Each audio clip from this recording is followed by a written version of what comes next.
Hello, everyone. Good afternoon. My name is Anna Raful. I am your host today of At This Stage, presented by Camp Broadway.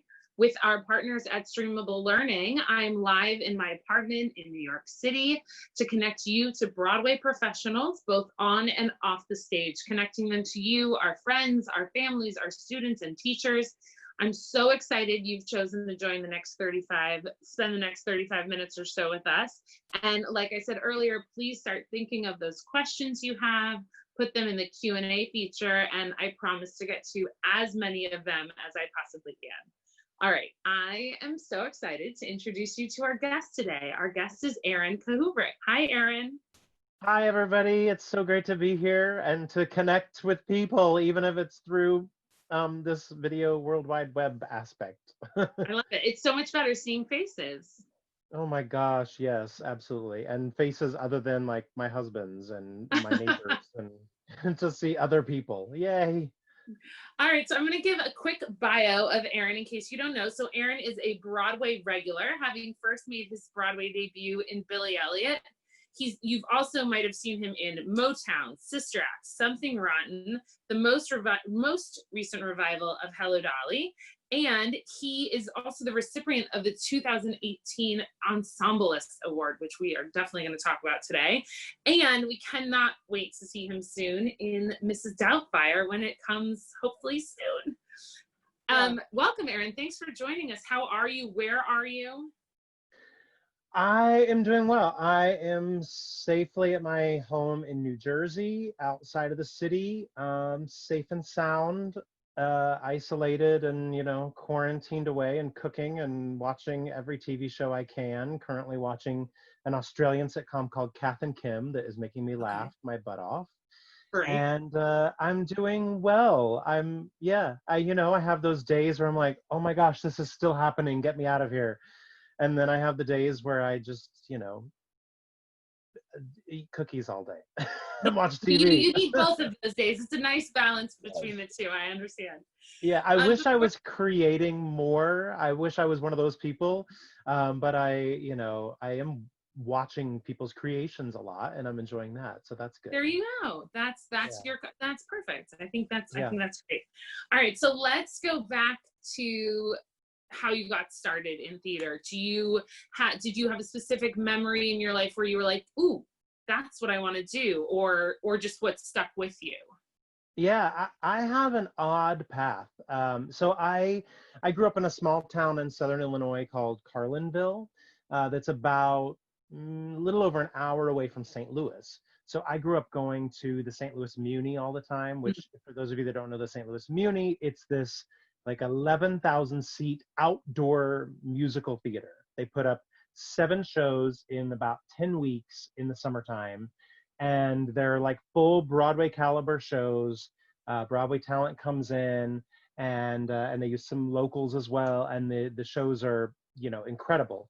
And so I grew up going to see shows there. And I vividly remember seeing, most of the viewers of this won't know this woman, but Debbie Boone, who sang You Light Up My Life. I remember seeing Debbie Boone playing Maria in The Sound of Music. And I was like, what is this? I want to be on that stage. I need to do what this person is doing. And so then literally it was probably like that week, like I said to my parents, I was like, I want to do that. So I started taking piano lessons because there weren't a whole lot of outlets in my small little like cornfield town. There wasn't like a lot of, acting classes I could take or anything. So I started taking piano lessons. I did eventually start taking dance lessons. I studied tap, jazz, and ballet at Marianne Harp's Just to Dance in Carlinville, which is still open. And Marianne's still teaching away. And I ultimately then just focused on tap for a while and did that all through junior high and high school, did the high school musicals, which again were kind of my only performing outlets in high school because there wasn't much happening, theater-wise in Carlinville. And then I went to school at Boston University and I decided to study economics. My parents wanted me to study theater and I was the one who was like, no, I will do something sensible. Wow. I know, crazy. And so I started studying economics because I thought I would do arts administration. And that is what I did for a bit. When I was a junior in college, after my junior year, I started interning at the Muni, the theater that I talked about earlier. And I interned in their production office. I did everything. I got coffee for the directors. I took notes for the music directors. I did, you name it, I did it. And I loved it. I loved all of it. And then when I graduated from college, the producer of the Muni needed a new associate. So he said, hey, why don't you be the new associate producer of the Muni? So that's what I did right out of college. I was the associate producer of this huge regional theater.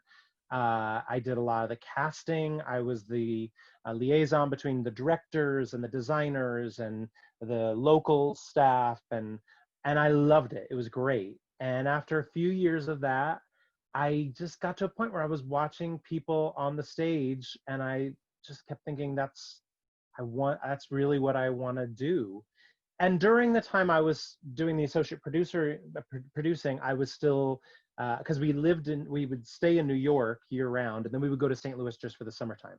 So I was taking tap classes, I was taking acting classes, I was even doing like little productions here and there. I did a show with the Gallery Players in Brooklyn, for those of you that know the Gallery Players. Yeah, it was and I could do that at night while I was still doing my daytime stuff for the Muni.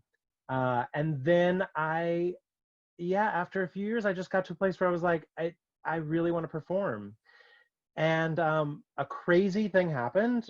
Paul Blake, who was my boss at the Muni, was having dinner with one of his former associates from 10 years prior, a gentleman named Kevin McCullum. And Paul said to Kevin, oh, I've got this assistant and he's great and I love him, but he wants to be an actor, God bless him. And Kevin said, well, what's his type? And Paul explained, and Kevin said, well, I've got this national tour of the Full Monty and we have 6 guys leaving the show. Why don't you have him audition? So I got this audition, and I remember thinking, like, just do not embarrass Paul. Like, I just have this opportunity, just go in and don't embarrass anybody. And I got it. And it was my equity debut. It was a Broadway national tour, and it was huge, and it changed my life and started my career. And now I'm on my 4th show with that same producer, Kevin McCullum. So both Paul Blake and Kevin McCullum have been these gentlemen in my lives who have mentored me and helped me and given me jobs and kept me employed. And I'm so grateful to both of them. So that's sort of that was yeah. That was amazing. I have so many follow-up questions. Okay, so for some of our young students and aspiring actors that are watching, you said that Kevin had said, what's your type? Can you explain what that is and how that applies to you? Because you've done very well in your type. Yeah, absolutely. So knowing your type is extremely important, and it's also very tricky as well. Because especially when you're a young performer, you immediately think like, I want to play, Millie in Thoroughly Modern Millie, or I want to play, your brain immediately goes to the roles that are, so enticing because they have the big number in the spotlight at the end of the act, or, but that doesn't always mean that that is your type of role.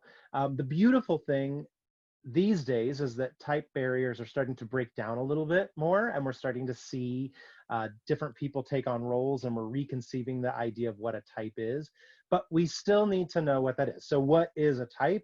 For me, I just know I'm never going to play like Fred in Kiss Me Kate, the leading male. I'm going to be one of the gangsters, the sidekicks.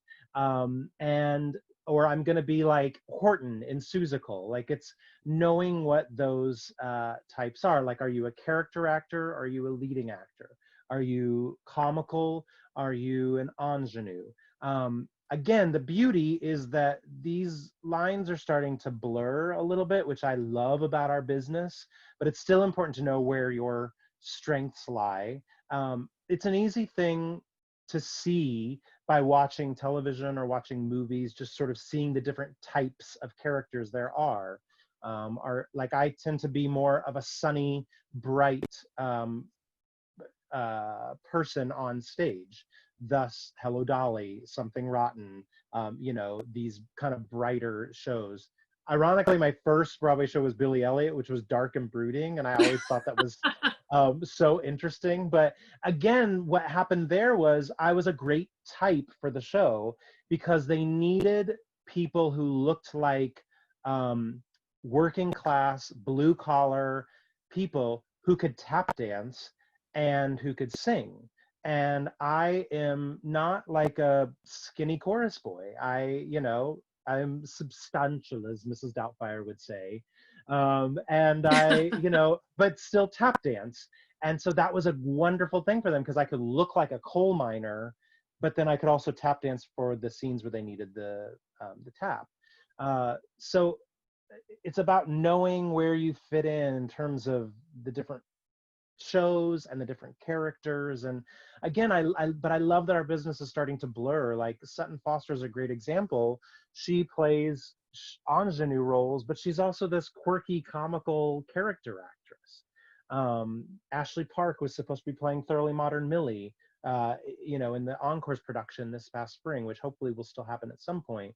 And that's not a type you would normally see. So types are starting to blur, and that is a beautiful thing, but it doesn't mean we can't do the work ourselves to know where the best place is for us to fit in. So I have a follow-up. Abigail wanted to know, how can I find my type? Is there an exercise or thing I can do to figure it out? I mean, like you said, research and looking at what you're attracted to a degree.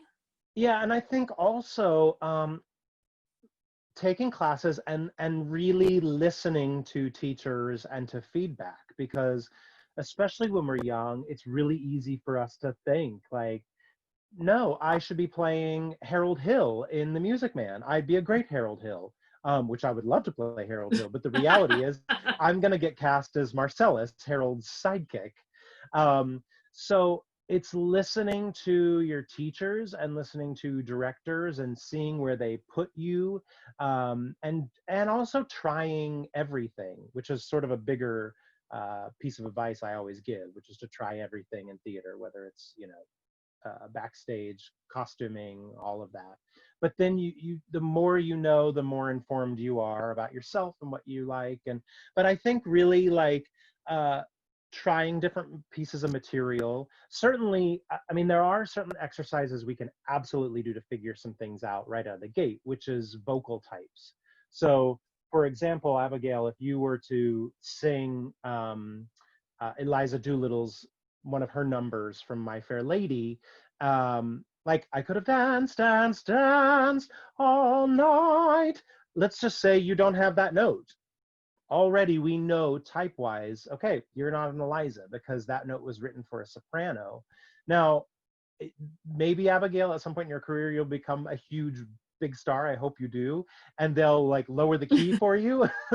But the reality is, when you want to be a working actor, they're gonna hire the soprano. They don't have, the St. Louis Muni doesn't have the money to change the keys to the orchestration. So they're going to find the sopranos. And also that's the way it was written. They write these roles vocally for a specific purpose. So, vocally we want to fit in. So that's a good way, is to just start singing some of those songs of roles you like. And if you can't sing it, then maybe you just cherish that role and love it on a shelf and start working on something else. Maybe you go, okay, I am better suited for, I don't know, I'm trying to think of a Hattie in Kiss Me Kate, who's more of the beltress, as opposed to Kate, who's more of the soprano. So, it's about figuring out where vocally you land, and that's probably a good way to start. I talked my way into answering your question. So. I think that was perfect. It made total sense. I love this. Great. Speaking of songs and auditions, and what was that process like? Especially, you had come from being fortunate on the other side of the table as doing casting and doing producing, and once you started auditioning, what has your experience been like? It's really interesting because I teach a lot now as well, and I teach a lot of audition. Specifically, I teach for a company called the Broadway Collective, and also Camp Broadway as well. I do workshops for you guys as well. But a lot of the audition stuff, I find I have to remind myself even, 20 years into my career, because we forget it. So what it's like, sometimes it is nerve-wracking, sometimes it's super easy. The super easy times are when I feel like I am totally prepared for the material, or I have nothing, or with the material, or I have nothing to lose. Or sometimes it feels super easy when it's a part I feel like I'm not right for. So I'm like, well, I'm just going to go in because I don't have another audition this week. So I'm going to go in for it. Now, the funny thing about that is oftentimes those are the jobs you book, because that relaxed nature comes across in the room. I mean, I certainly learned that from when I was doing casting at the Muni. Mm. Sometimes the people who had jobs already were the best at auditioning because they were so relaxed when they came in the room. They're like, I have a job, so it's about figuring out how do you get to that point when you don't have a job and you need a job. And for me, I have discovered that the best thing you can do for yourself is to prepare. Be the most prepared person in the room when you step into the audition. Be off book, but still hold your sides. I don't have sides in front of me. I have my phone, but which I would never use my phone. I would always have papers. I guess you could use your phone. It's 2020. People must start being green, but I like having my papers because I'll take notes and I'll have all sorts of stuff scribbled on them for myself. Breathe here, but I'll still hold my note or my pages so that they know that I'm ready and willing to work with them. If you don't have your pages, then it feels like a performance and you're off book and you're ready to go and you're set in stone with your ways. But you want them to know, like, no, I'm here and I'm ready to work. If you want to throw direction at me, I got it. Plus, if we hope they throw direction at you, and when they do, you want to be able to look at your words and have a little moment to clock in, oh, right, okay, so that's what they mean. I need to change my intention on that line. Great. Okay, I'm ready to go. So you want to have those pages there. But I still love being off book, because then the material is in your body, you're ready to perform, and but then you're also ready, you can use those pages as a crutch if you need to go back to it. So there goes the mower. I'm so sorry, you guys, my neighbor's We mowing. can't hear it. I hope, okay, good. Really just be so prepared. The other weird trick I like to do is I will be in my living room and I will prepare as if the reader is over there. And I'll do the whole thing that way. And then I'll prepare as if the reader is over there. And then I'll completely turn my point of view and do it that way. And then I'll move to my kitchen and do it. Because you want to shake things up so that you are ready for spontaneity. You're ready for any surprises that are thrown at you. Because if you're not ready for that, then you're just locked in and it's a rigid performance, and that won't be interesting to them behind the auditioning table. Fantastic. I hope people were taking notes on that. We do have a comment from Sasha, who's going to do the Broadway Collective 3-week challenge. Yay! Oh, you might see me. I think I'm doing a little bit of that one. Yay! I hope I get to see you, Sasha. So let's get let's go back to the Broadway. So we at Camp Broadway, we talk a lot about ensemble. We talk about how the ensemble is the backbone of any show. And you have been in the ensemble for a number of these shows, as well as I think you've understudied people throughout. And so what is that experience like for you when you are part of that fantastic backbone of a show? Yeah, I have made a career of being in the ensemble, and I am so proud of that, and I love that. And I get goosebumps talking about it. It gives me so much joy being part of a team for a collective effort. It's so funny because my dad, he'll always say to me, I want to see you playing the roles, it's such a parent's thing, right? Of course. And it's so hard for me. He never understands, I get the same, me personally, I get the same fulfillment out of doing my ensemble track as I do when I go on for a principal role. And as performers, we should be bringing that same energy and that same momentum and the same passion to every single part we play, whether we're in the ensemble or whether we're principals. And when you bring that passion to it, you're going to get the same thrill. For me, one thing I really love about being in the ensemble is I love getting to play different things in one evening. It gives me so much delight to get to put on a different wig, to change my accent, to have a different character. Like, if I get cast as what I like to call the utility man in a show, I am the happiest person ever. Especially if I can have like a dramatic scene and a comical scene, like it is, for me, that is so much fun. And you just get to do that more in the ensemble. I also find, for me, again, going back to what I was saying about Billy Elliot, I'm a tap dancer.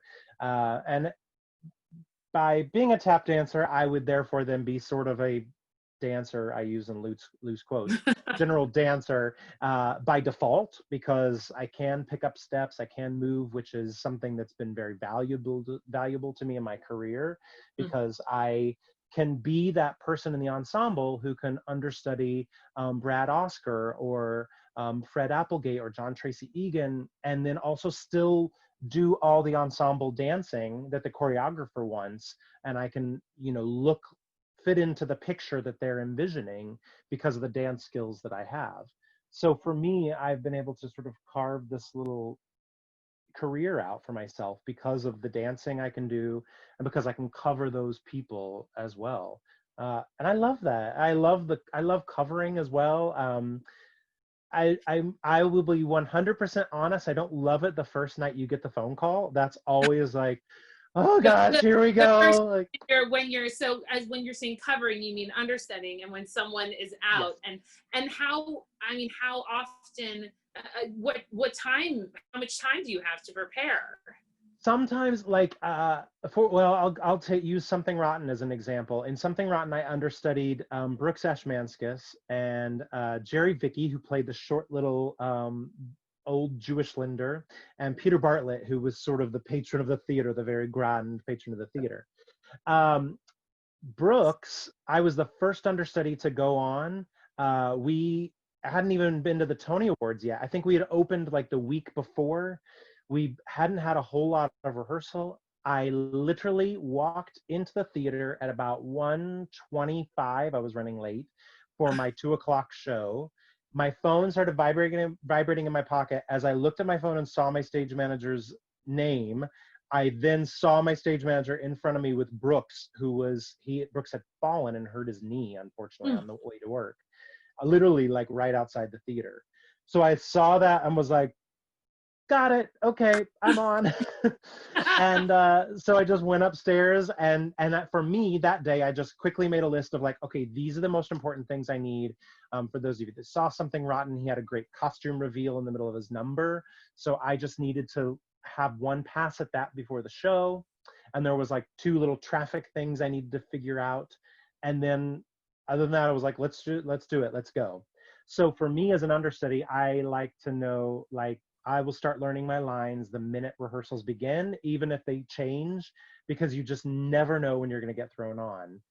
Then on the flip side, Peter Bartlett like never misses shows, and Jerry Vicky, the 2 other older guys I covered in the show, they never missed shows. So I didn't go on for Jerry for like a year, and then I knew like over a month in advance he was taking literally a show off to hold a Super Bowl party, which I find so adorable because I just love him so much. And so I knew like a month in advance I was going on Super Bowl Sunday for Jerry, so I had plenty of time for that part. So you just never know, which is why as an understudy you have to be prepared. I am very much one of those actors who does not like to rely on stage management or the associates to get me ready for the show. I will do all that work myself, and then they can finesse and fix what I've can't see or can't, because sometimes you just can't see scenes because you're doing a quick change underneath the stage, or you're on stage and you can't see what the traffic is at that time. So then you have to rely on your stage managers and your associates to help you with that information. Otherwise, I am very much like, do it yourself so you can be ready Because what if it's like a week into the run, into previews, and somebody goes out and you're called to go on and you're not ready, as opposed to them like it's you saying, yeah, I'm ready. Like, what a coup for you in front of the whole creative team to, show I can keep the production going. Yeah, absolutely. Puts it well. I mean, clearly you have created such a name for yourself, and a I can't think of the people want to work with you. Like, you have made that's clearly you've been hired over and over again, and by the same person. I mean, have you found that your reputation follows you? Yeah, and it's something I say all the time to people. I oftentimes, whenever I talk about auditioning and workshops, I say, you want them behind the table to look at you and go, I'd like to go get coffee with that person. I really want to hang out in a room with that person. The more likable you are, the more they want you in the room. And then the more that, then once you're in the room, you want to be so agreeable and say yes to everything, because they're all going to be doing other productions and you want to have this career. So I am very much, I like to walk in the room and be, the team cheerleader. I like to say yes, even if it's an idea that I'm like, this doesn't feel right.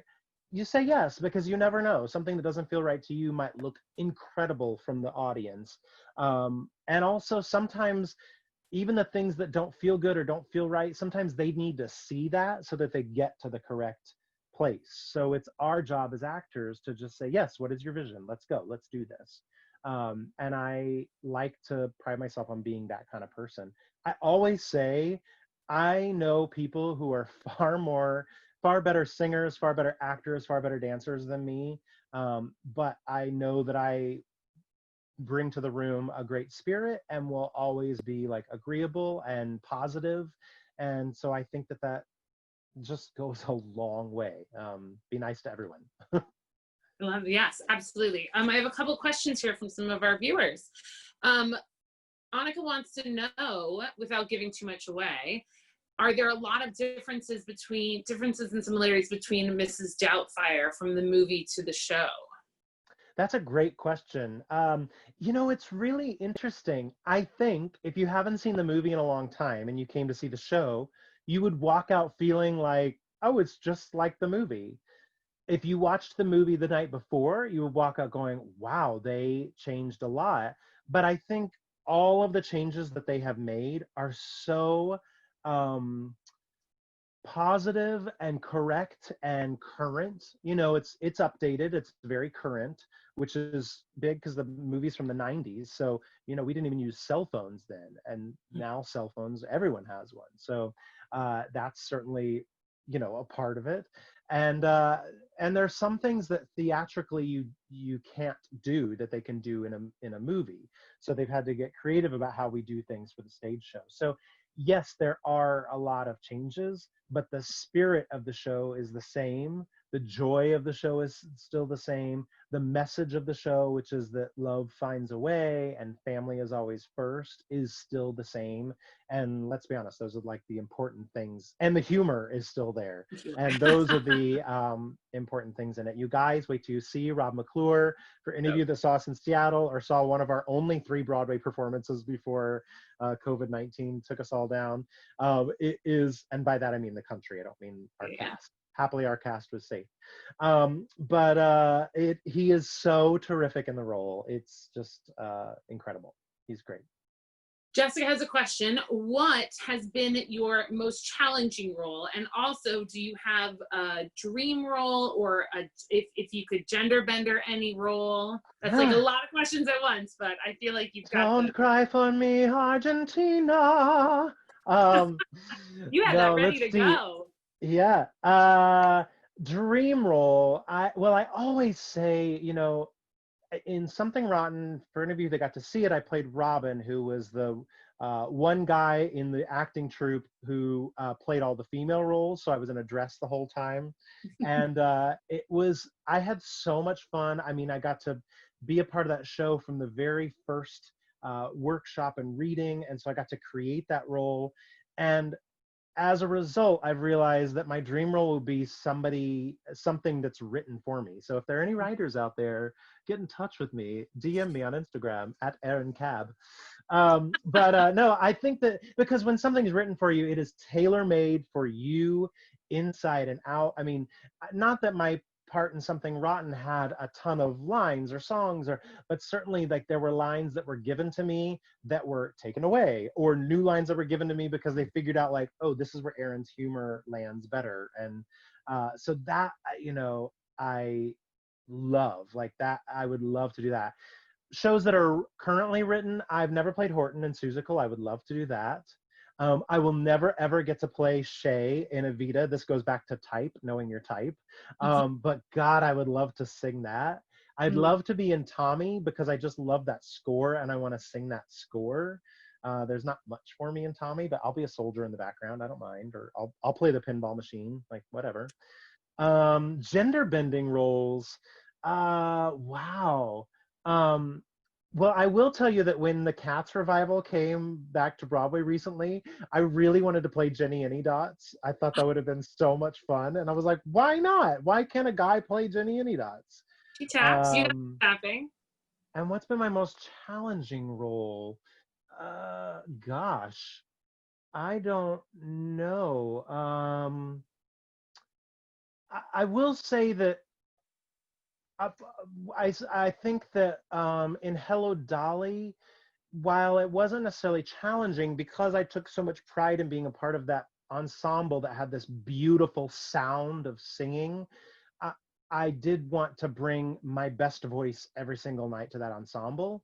And sometimes that was not easy, because if you're feeling ill or you've had a day where you're running around all the time and your voice was a little bit tired, and there was a lot of high singing in that. That was sometimes challenging, even though the show itself was a pure joy to do. And even the singing was a pure joy. I loved that challenge of being able to step forward and sing that every night. I'll also say that doing Billy Elliot was challenging too, just because Peter Darling's choreography was so intricate and so clever and hard. It was hard on the body. It was even hard on the mind sometimes. But I loved that. I loved that challenge. I loved all of that. So yeah, when anything's challenging, I just sort of go, okay, this is a great new project to work on. How do I overcome that challenge? Speaking of challenging, you were in Hello Dolly for all different dollies. What is, excuse me, so you had 3 different lead females throughout that run. What changed? Did you have to change what you were doing, or we didn't change too much of what we were doing in the ensemble, to be honest. There were little things in dancing. Some of the there was a part where it was originally Minnie Fay that did the dance, so that she had 4 guys that danced with her. And then when we had the cast changeover, then it became Barnaby that did the dance, and he had 4 women that danced with him. So they changed some little things here and there. But for the most part, it was surprisingly the same. Of course, the timing of the women was all different. But as an actor, I mean, I loved that. And that's similar thing that kind of goes back to understudies as well. When you have an understudy going on, all of a sudden your show is different and new, and there's different components to it. And so that was sort of that was kind of what was fun for us, was when Bernadette came in, we went, oh my gosh, she's doing the line this way, which is different than Bet. And so there's a different reaction here. Or then when Donna was on once a week, there would be different reactions at different times. And that was a blast. Of course, Bet, it was easy for, she sometimes would go up and ad-lib a little bit. And that was a pure joy being on stage with her when that happened as well. But she always got it back on track. And even her ad-libs were perfectly right for the show and enjoyable, and I miss them all so much. I loved that show. Don't worry, I will not make you pick your favorite. Good. I have another question from Brooke. Sorry, Brooke. She's about to start high school. What are some things she needs to start now if she wants to have a future career in musical theater? Dance, start dancing, Brooke.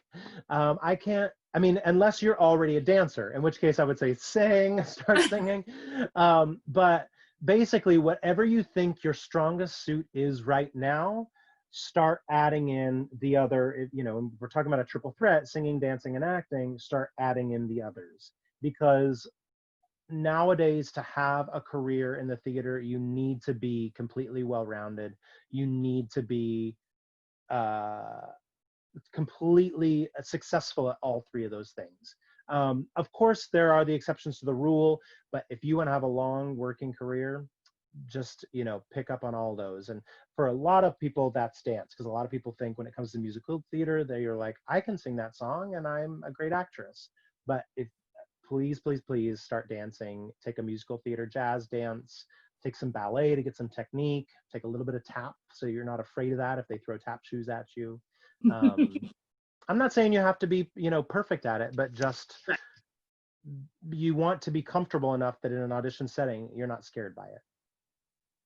Last question I have, although I did want to say we had some great shout out love for Something Rotten and your part in Something Rotten.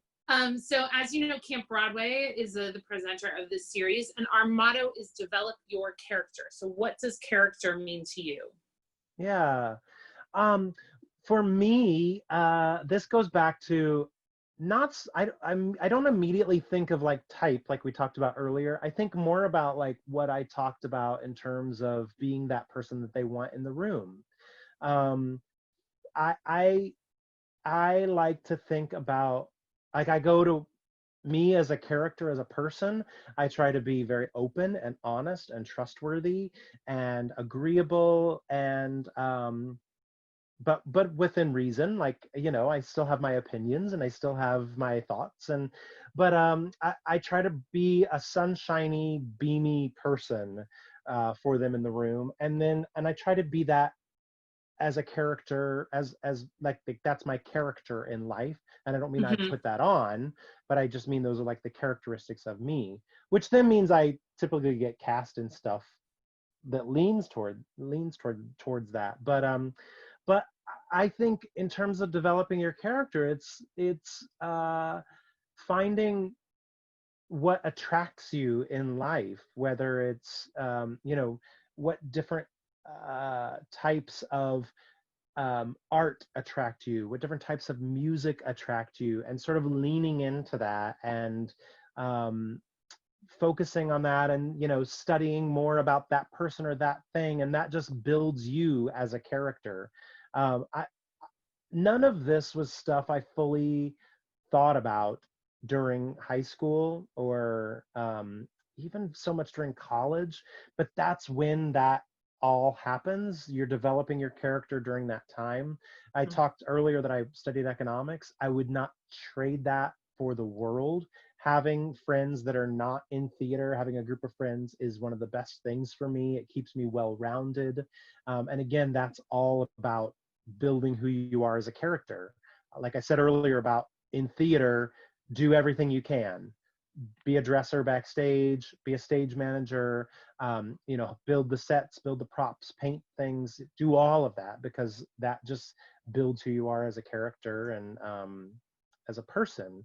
And not until you really know who you are as a person can you really understand your type and really bring your full self on stage as a performer, or off stage for that matter too, for anybody who's an off stage person. Yeah, perfect. We have a special treat. So we're going to end with a short video today that Aaron brought us. Before, if you want this, we're going to end with that. So if you need to leave, you're not missing anything except for this video. And tomorrow we'll be back at 1:30 with Molly Braverman, the head of the Broadway Green Alliance, in the honor of Earth Day. Aaron, oh yeah, that's for thing. So Aaron, can you let us know about this video that we're going to watch here? Yeah, absolutely. So Mrs Doubtfire was supposed to open on Sunday, April 5th. And obviously our opening night didn't happen. And so we, as a cast and a crew and a full company, got together via Zoom and we ran the show. It was 82 people. and we ran the entire show. We did the scenes. When it came to songs, as many of you know, Zoom is sort of hard with music and singing. So our stage manager played a recording of everything, and we all kind of danced along and lip synced. And anybody who had a solo, sometimes we would turn the music off and they do it a cappella. But we had props and we would change our backgrounds, and it was very festive, and it was a nice way to connect. And at intermission, Rob McClure, the beautiful Rob McClure, did a toast to our show and to what would have been our opening night. And his toast, for his toast, he shared Jerry Zaks, our director. He shared Jerry's opening night speech from our Seattle run. And Jerry, this is my third show with Jerry. I did Sister Act and I did Hello Dolly, and now I'm with Jerry on this one as well.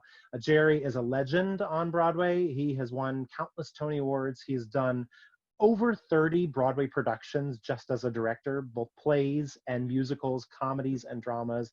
He is just an incredible director. I love being in the room with him. I think he's so smart, but he's also, the words he says in terms of being an ensemble and being part of a show and a part of a team, I think are so rewarding and important. And so this is a video of Rob, this is a video of all of us, a Zoom call, one page of the 4 pages.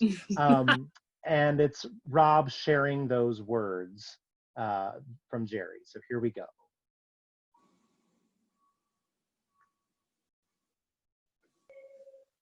Hi guys, I just wanted very quickly, this afternoon, I found the video that I sneaked of Jerry's opening night speech in Seattle, and I transcribed it. So I just want to read you a section from his opening night speech in Seattle. It hit a little harder than I expected it to.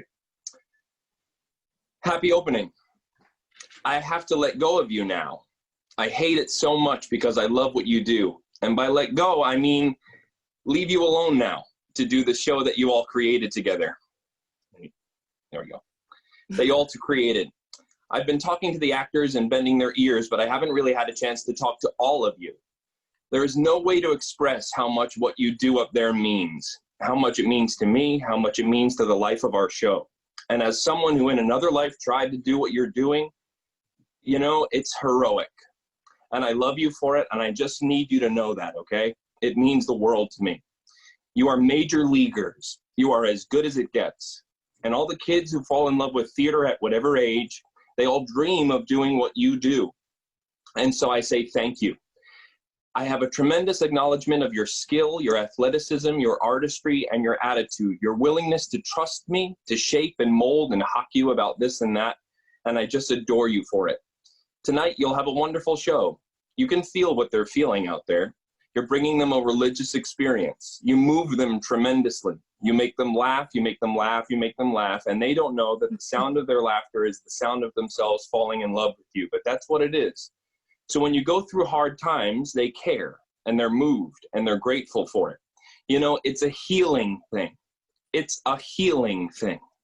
It's a wonderful thing to witness. You have to understand, this is something I've spent my entire life doing. It's magic, it's alchemy, and you can't digitize it. You can't digitize. Thank you for sharing. That was beautiful. I got a little emotional there. Thank you for sharing that, and thank you for sharing all of your wisdom and your experience with us today.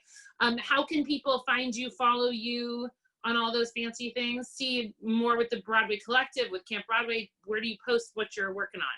Yeah, so you can follow me on Instagram at Aaron Kab, Aaron Kab.